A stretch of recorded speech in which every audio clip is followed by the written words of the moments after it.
So why didn't Brock Vandagriff win the Elite 11 in Nashville this week?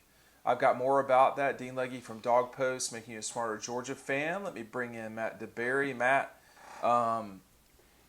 Elite 11 has become something that is harder and harder to quantify and judge. And Brock came into the event in Nashville, which was dealing with a lot of weather, but he came into it as one of the more highly rated guys. He did not win the competition. I guess you've got more insight into this than I do. I know the history of Elite 11, but why don't you kind of explain or give an explanation as to why that didn't happen for Brock?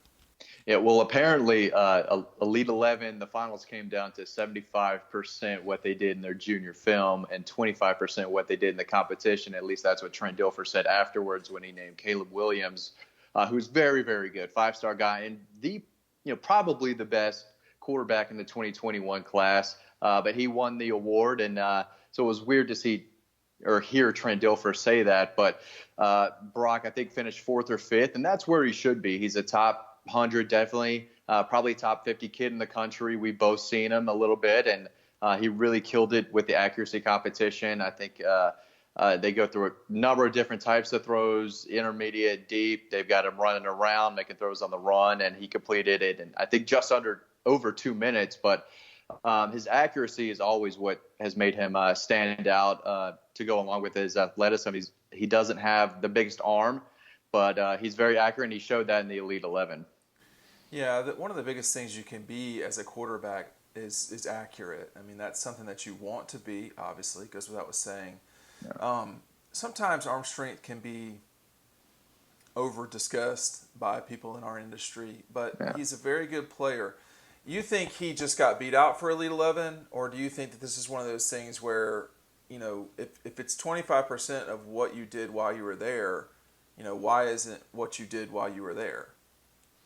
Right. I think he did very well against everyone in that setting, but he was injured a lot through his junior year. He only played in 8 games, still threw 30 touchdowns, and was very, very good in the playoffs. So when he was healthy and in there, he was very good and proved why he was one of the top 100 players in the country and one of the top quarterbacks. But again, Caleb Williams is really good too. I think he's down to Oklahoma and LSU. He won, but Brock was right there behind him. And when it comes to accuracy, he was there and was the best out there. And that's probably the best trait that a quarterback needs is accuracy, leadership, arm strength. That's all important, mobility. But if you're not accurate, you're not going to win games and you're not going to play. So Brock proved that he is accurate. And again, this is a really, really good performance. He didn't win, but he proved why he has been thought of highly since his early days in high school. So we're just not a couple of fanboys. We've been doing this for a while. Yeah. What are some things that he has to deal with, Brock? I mean, we're going to talk about this a little bit more in a premium Dog Post video here soon on Sunday night, I think.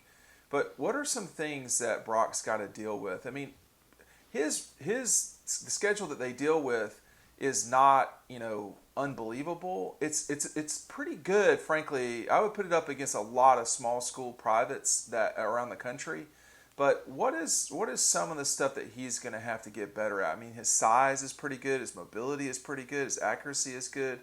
Arm strength I don't think is unstoppable, but that's not all that you got to have in terms of being a quarterback. In fact, I think if you had your way, you would prefer accuracy over anything. But anyway, what does he have to work on to become, not just a starter at Georgia, but a very good quarterback while you're at Georgia? Just because you're the starter, Matt, doesn't mean that you've really doesn't mean anything these days. Right.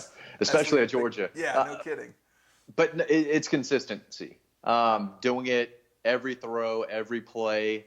I've seen him a lot, and he's been very, very good, but he's not perfect. He'll sail one or he'll throw it behind a guy. But it definitely being more consistent and doing it each and every play. And level of competition is definitely something that is going to be extremely different. One of his best games was against Eagles Landing in the playoffs. So in the biggest games, he does play well, but in and out, he doesn't play against a lot of great teams.